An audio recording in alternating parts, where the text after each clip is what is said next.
Minuteman Warhorse. Send it. Over. Target number Sierra Tango 256 out. Artillery is commonly referred to as the king of the battlefield, and it's not hard to imagine why. But artillery is much more than a big hammer to hit the enemy over the head with.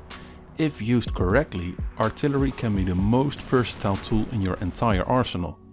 Having been a forward observer / fire support officer, 1-1 whiskey, end of mission, target destroyed, over. I'd like to explain some key principles that fire support officers use when setting up a firing plan for the upcoming operation, and to see how well those principles translate into combat mission, making sure that you can make the most of your always limited artillery assets. Although my experience is relatively recent, mankind has been hurling stuff at one another ever since they discovered that it was much less of a chore than hitting each other over the head with big sticks. The key principles really have not changed that much. Things have just become faster and easier to do and more precise.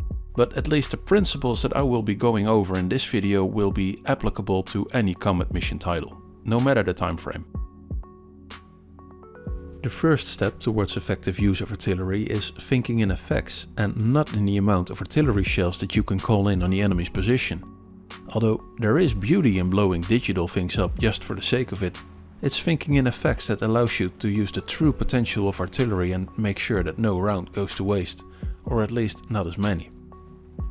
The 4 effects of indirect fire can be categorized as SOSR, standing for suppress, obscure, secure and reduce. The effect which you aim to achieve determines how to set up your fire mission, by which I mean the number of guns firing, the type and amount of ammunition that is to be fired, the firing rate and the type of fuse that is to be used. I'll be going over all 4 effects in this video to explain what each of these indirect fire effects entail and how to best achieve them in combat mission. Suppression is, of course, one of the main mechanics of combat mission.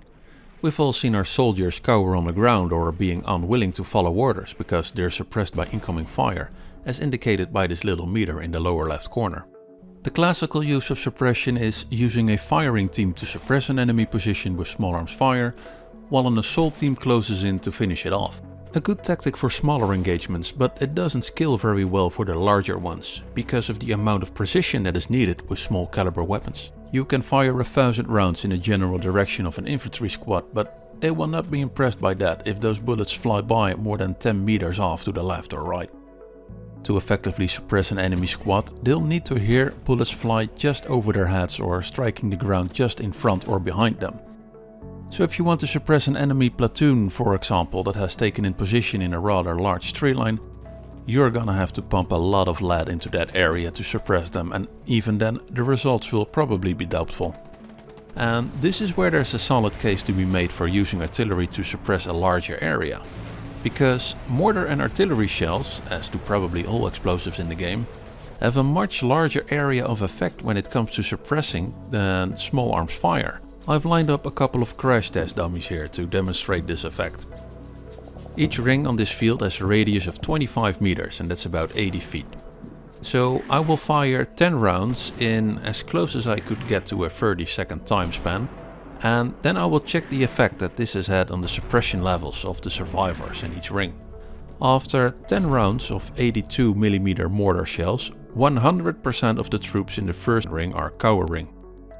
After the first ring, the suppression effect drops off sharply, as only 42% of those troops are cowering, down to 20, down to 10. For 120mm fire, it looks like this. And for 155mm artillery, it looks like this. If you ask, does this differ for World War II titles, then I'd say I don't think so, but it was very hard to test this as the accuracy tended to be less and the shells were landing all over the place. Although Battle for Normandy did have a setting that suppressed everyone at every distance ring. Would you look at that? Long live the naval artillery. So we now know that size matters. The bigger the explosion, the larger the area is that is being suppressed by it. But there is more to be considered. Units recover from suppression relatively fast, so even if artillery shells affect a large area, then that area will need to be bombarded constantly. And when your guns have to cover an area that is too large, or you're just unlucky with where the next volley lands, parts of that area that you are trying to suppress may recover, and at a very inopportune moment as well. So the question is, what is an optimal firing rate for each caliber, mortar and artillery shell to reliably suppress an area? I did some testing for this in this setup. Here there are 3 enemy ATGM positions in this tree line. And after the enemy positions have been hit by a few volleys, this convoy over here will drive down the road to the other side. And only if all vehicles make it to the other side will I consider the enemy position to be sufficiently suppressed. Now, it took a lot of trial and error, but I've boiled it down to a few general rules. 155mm howitzers will need 1 gun for every 50 meters, firing around 3 volleys per minute. Now it differs per gun which setting this is, either heavy or medium. Look up the firing rate in the manual or select heavy to be sure. But take note that in World War II titles, most 155mm or equivalent guns don't fire that fast at all.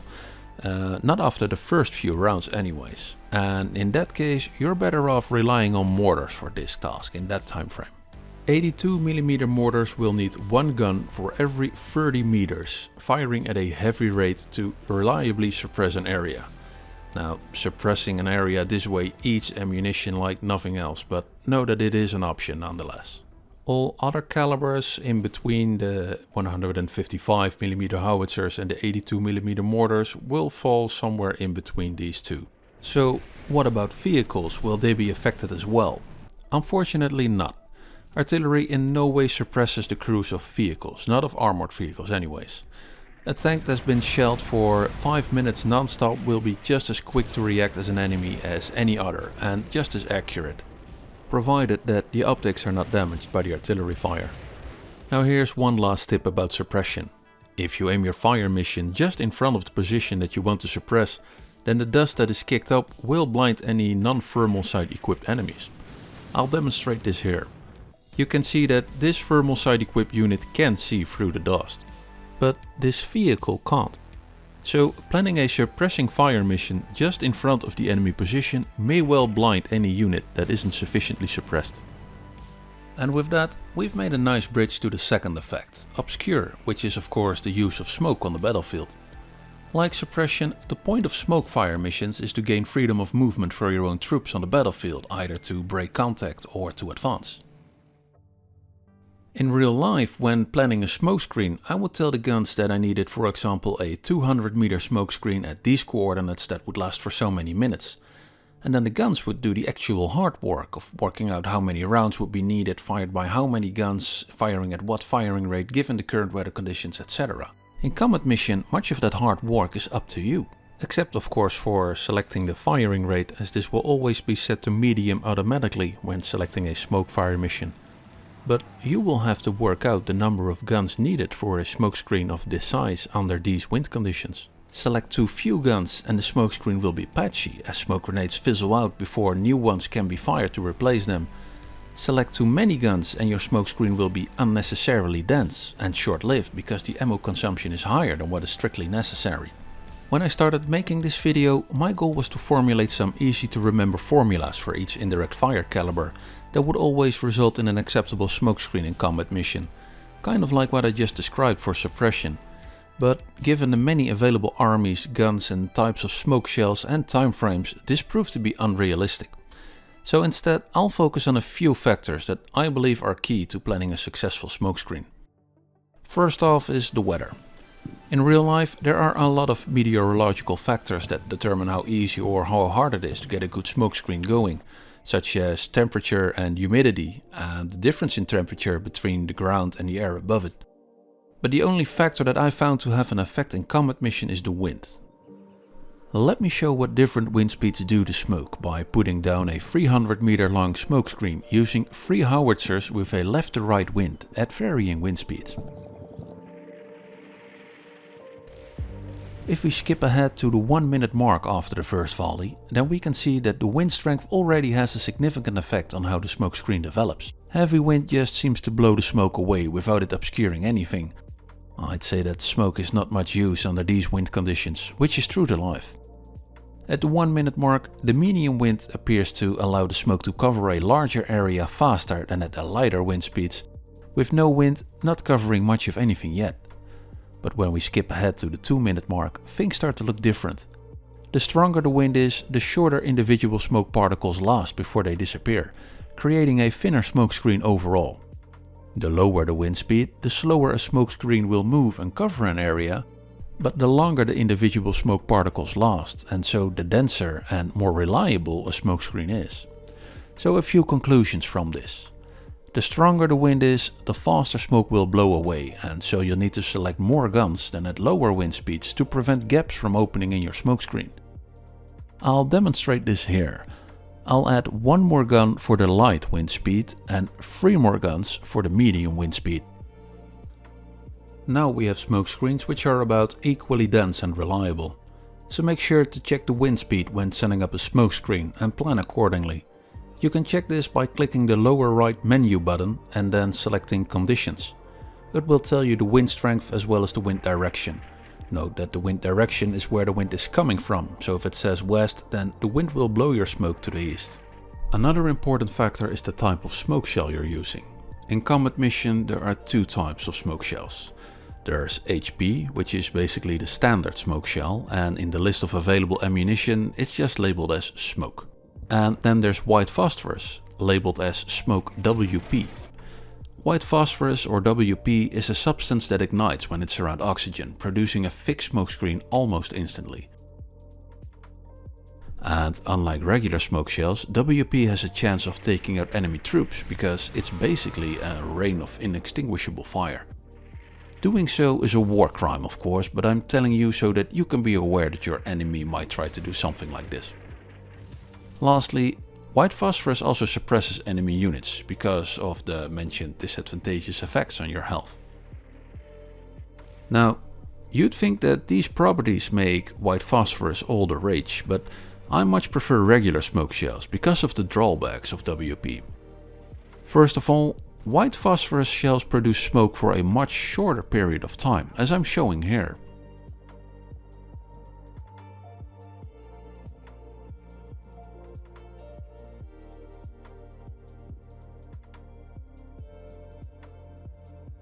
Second, white phosphorus smoke rises up, so it won't be effective for too long, as units can just see under it.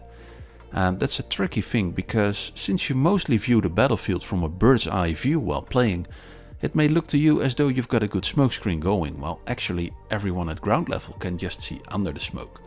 Something to keep an eye on. Third, smoke from regular shells remains at ground level the whole time, so not only do regular smoke shells produce smoke longer, the smoke itself remains effective for a greater amount of time as well. Here's a time lapse comparing the two. Both smoke screens are 100 meters long, using 2 120mm mortars and a short fire mission. I think it's fair to say that the regular smoke comes out better.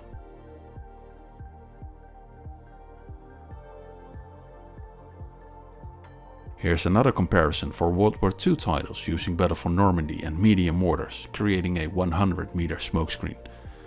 I come to the same conclusion for World War II titles. I just much prefer the regular smoke. So white phosphorus smoke is the less ideal smoke shell for creating smoke screens. But to be fair, that's not the only use of smoke. Smoke on target is a valid option used to blind a specific target rather than putting up a screen to maneuver behind. The somewhat quicker development of white phosphorus smoke, the suppressing effect and the potential damage of it make it an effective choice for a smoke on target fire mission.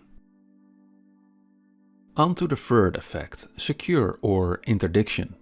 Securing an area with artillery means denying the enemy the use of that piece of terrain. So while suppressing and obscuring fire missions are meant to gain freedom of movement on the battlefield for your own troops, a secure fire mission intends to limit the freedom of movement of the enemy.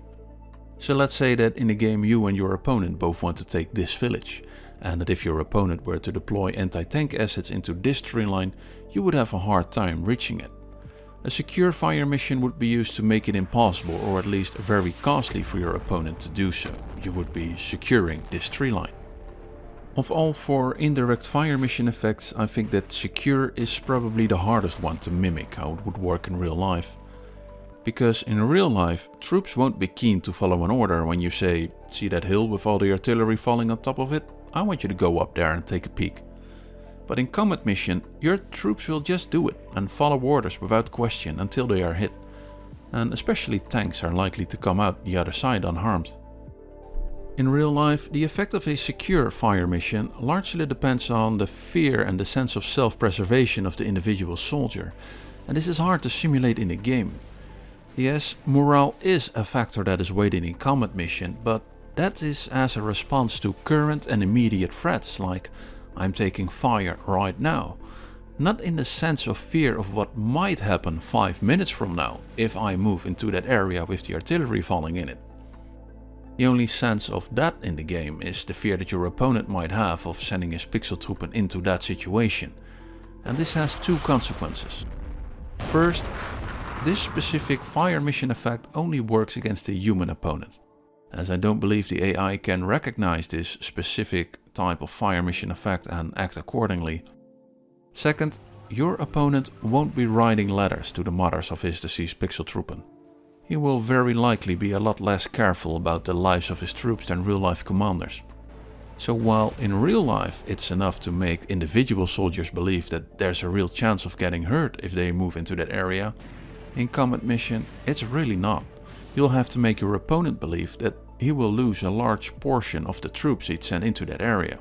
And that means that it's rather subjective how to best set up a fire mission like this, because different opponents will have different risk tolerances.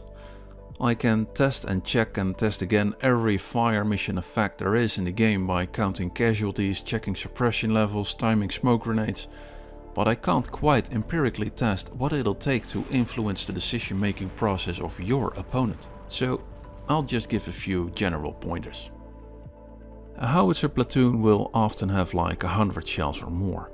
A fire mission that sends 4 rounds into the area that you want to secure every minute means that you can close off that area for 25 minutes, which is huge. And I say 4 rounds because battles get hectic and it's easy to mistake a 1-gun fire mission with a slow firing rate for spotting rounds. Making sure that more than 1 volley is fired per turn and that those volleys consist of 2 guns will, I believe, leave your opponent with no room for doubt about what he is seeing. Hopefully it's also enough to convince him that it's a bad idea to move into that location. The more you play against the same opponent, the easier it'll be to judge what it takes to achieve that effect. So on to the last effect, reduce, where we will finally be blowing stuff up for the sake of blowing it up and not to achieve some other effect. Reduce refers to the reducing of the number of enemy combatants, vehicles and to the reducing of any obstacles. Let's talk about reducing the enemy's numbers. At the beginning of the video I said that artillery is much more than a large hammer to hit the enemy over the head with, but sometimes it's just that. And when it's hammer time, there's no need to make an academic study of how many guns you should select or what the best firing rate is. Just determine how many rounds you think you can spare for that target and then get them on target as fast as you can, using the maximum number of guns firing at the highest firing rate possible. This makes sure that your target won't get away and it frees up the artillery asset for the next fire mission as quickly as possible. Now, how often do you actually use the personnel fuse? Or do you just always select the general fuse to be safe, as I actually often do?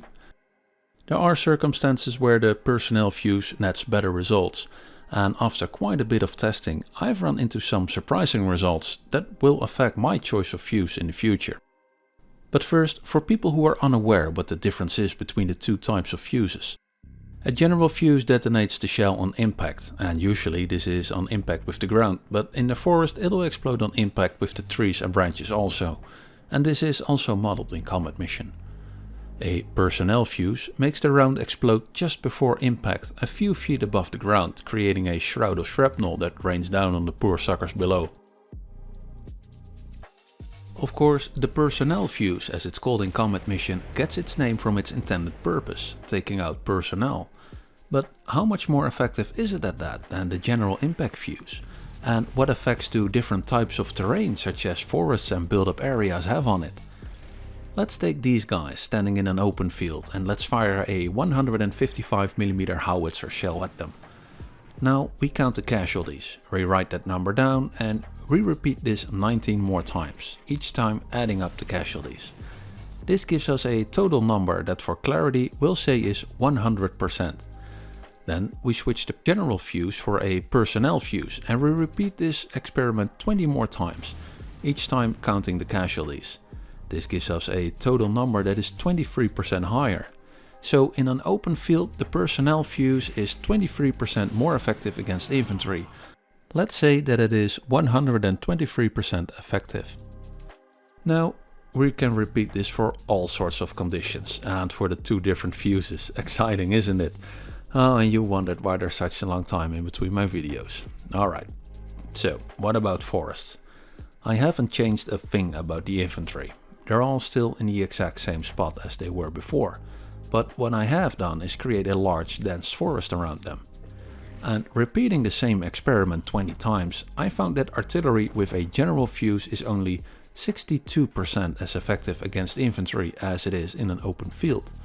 That's quite a reduction, but it's not unexpected, as it is about the same as what my field manual from back in the day predicts about the effectivity of artillery in wooded areas. Interestingly enough, I also found that using a personnel fuse in the forest boosted the effectiveness against infantry to 103%. I've come to this conclusion after repeating this experiment 20 times, which is not quite up there with scientific standards, but I'd say it's a fair conclusion that firing artillery with a general fuse at infantry in a forest is a waste of ammunition compared to using the personnel fuse, even more so than in the open field. So, are foxholes actually all they are claimed to be? Do they offer any reasonable protection against artillery? I'd say so, as I found artillery with a general fuse to be only 32% effective. Using the personnel fuse boosts this to 49%, which is better, but the advantage of foxholes is still undisputed. And then build-up areas. I have lost quite a few men in urban areas due to artillery in combat mission, so I was actually quite surprised about these results. With a general fuse, artillery was only 11% effective against infantry inside the buildings. Maybe the percentage is so low because the houses in this setup are so close together, so the chance of a shell hitting the roof rather than the street next to the infantryman hiding inside the house had something to do with it. But the most surprising result, to me at least, was the 0% effectiveness of the personnel fuse in urban areas. Nada, nothing. Couldn't hit a single infantryman no matter how often I tried. Well, it would have been different if I had put troops on top of the roof, but I didn't. Now, trenches are a story all of their own, because for trenches it matters whether a shell directly hits the trench or just misses it. See, if it misses the trench with a general fuse, even when it lands right next to it, then artillery is still only 16% effective, but if a shell falls directly into a trench, then that number goes right up to 41%. The shrapnel then freely flies through the trench, hitting anyone inside it. But what surprised me the most is that artillery with a personnel fuse is 100% effective at taking out infantry in a trench. To be fair, the manual does state that a trench offers good protection from direct fire, but only medium protection from indirect fire. But knowing this, trenches won't ever quite be the obstacle anymore that they used to be before I knew this. There's a lot more that can be told about the reduce effect, but I just wanted to give you some information that would maybe help you make a more informed decision when setting up a fire mission, and I think that we've done that. About reducing obstacles, I've done a quick test to see what obstacles can be destroyed. Here we go.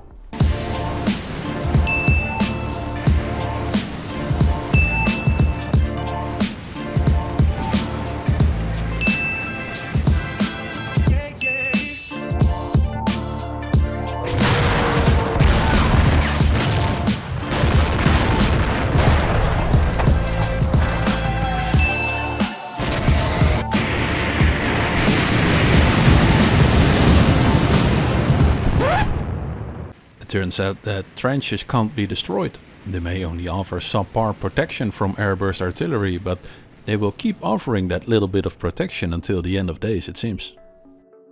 So this video has been a short introduction to the wonderful world of indirect fire effects. There's a lot more that I may go into someday, but that'll all be for another day, as first I've got some other videos planned where I return to my original after action report / storytelling format. Among them an Operation Market Garden video that'll be quite something if it works out the way I hope it will. So stay tuned for all that goodness. Thanks again for watching and I'll see you all in the next one.